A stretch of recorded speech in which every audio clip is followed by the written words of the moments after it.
I think a lot of people extend that as part of the problem with the Democratic brand. We talk down to people, we talk past people. And by the way, or the notion we just have to continue to talk to ourselves or we're in the same damn echo chamber. These guys are crushing us.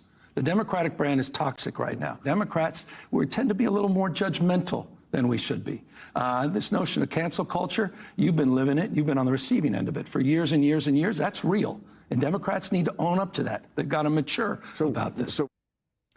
That is California Governor Gavin Newsom scolding Democrats on HBO's Real Time with Bill Maher on Friday, adding that Dems, quote, need to mature and move beyond cancel culture.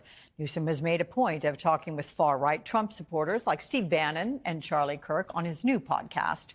And Don and Susan are back with me. We're still looking for David, but I'm glad to have you guys back. So, Don, do Democrats talk down to people? I mean, is the brand toxic?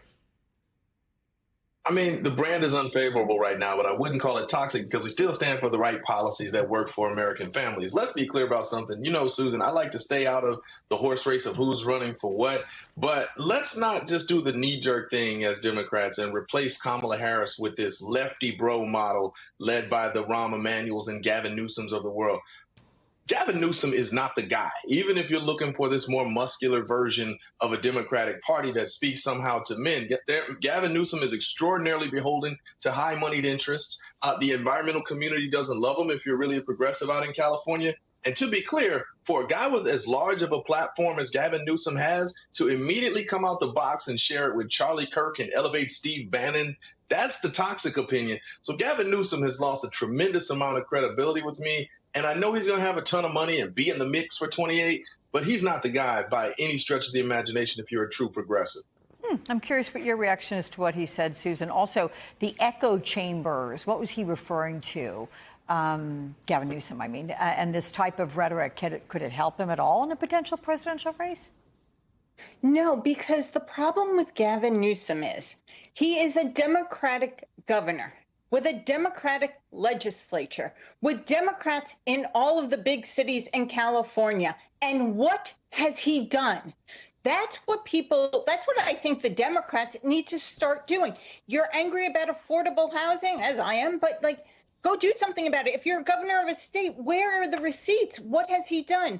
One of the things, Alex, that made Josh Shapiro so popular and even a potential VP choice just a couple of years into his governor's term was that when that highway collapse happened, it was rebuilt in 12 days. Mm-hmm. That's doing something. That's leading. That's what the Democrats really desperately need. Newsom in this echo chamber, he's part of it. He's just talking to talk.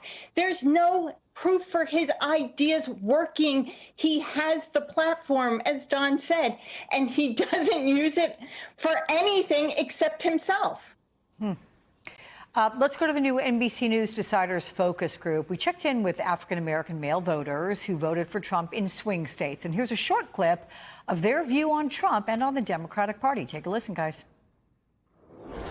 I don't 100% agree totally how he's cleaning house, but there are some areas that need to be improved. Just a bunch of false promises. I would say attack on our children with these pushed agendas, just not really relatable. Okay, Don, it sounds like there's still for Trump and against Democrats. So what can Democrats do to win this group over? Well, to be clear, black men vote above anything else with their wallets, not just to gather wealth, but with the question of, can we provide for my family and take care of these kids and my partner? Black men are focused on economic issues because we vote with our wallets. So Donald Trump sold himself as the candidate for that. But 2 months into now Trump 2.0, he's created such uncertainty with the economy, both from the market fluctuations every day, but also from the trimming and the elimination of the federal workforce, which, by the way, is a tremendous employer of a tremendous amount of African Americans. You could argue that the Postal Service and the ability to have a high quality, well benefited job in the federal government created the black middle class. And so to see that thrown into flux should naturally create a lot of consternation and confusion amongst a constituency that is fundamentally concerned with the notion of, can I provide for my family? And this is the candidate who sold me on his ability to do that.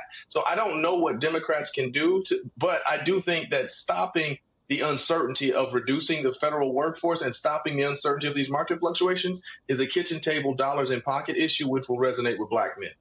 What's your reaction to that, Susan?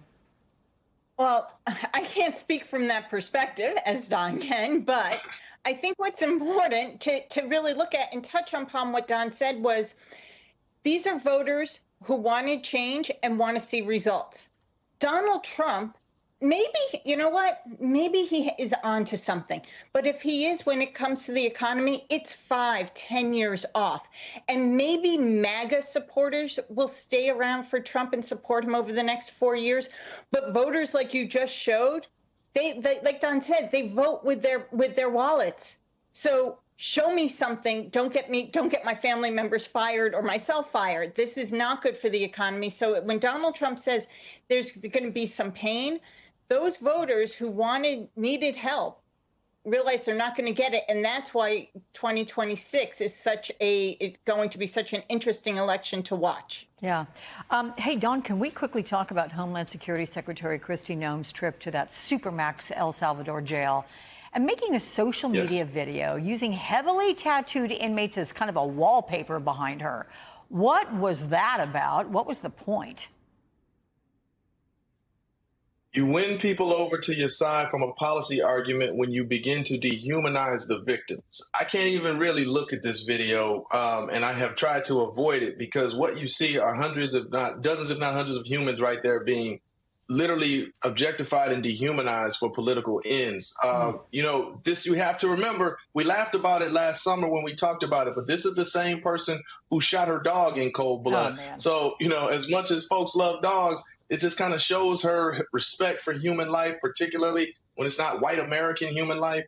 And this is really just kind of a lowbrow moment in American politics. It's right up there with the American soldiers in Iraq standing in the prisons in Abu Ghraib and standing in the prisons violating the soldiers down in Guantanamo Bay. This is a really, really dark moment, but it is a major piece of propaganda in dehumanizing people for the purposes of a deportation agenda, which is really vile. Susan, real quick to you, propaganda piece, is that what this is all about? It is a propaganda piece, but Trump probably loved it. It's serving a small sliver, not even that small, a significant actually sliver part of our country, that MAGA vote, and they loved it. So is it despicable? Yes. Is it popular with that group of MAGA voters? Yes. He probably also loves those commercials that are running all the time where she's thanking him. You've seen those? I mean, like, they're all over the place. Okay. Anyway, Don and Susan, thank you so much. We're going to send a search party out for Dave and hope we find him by next weekend. Thanks, guys.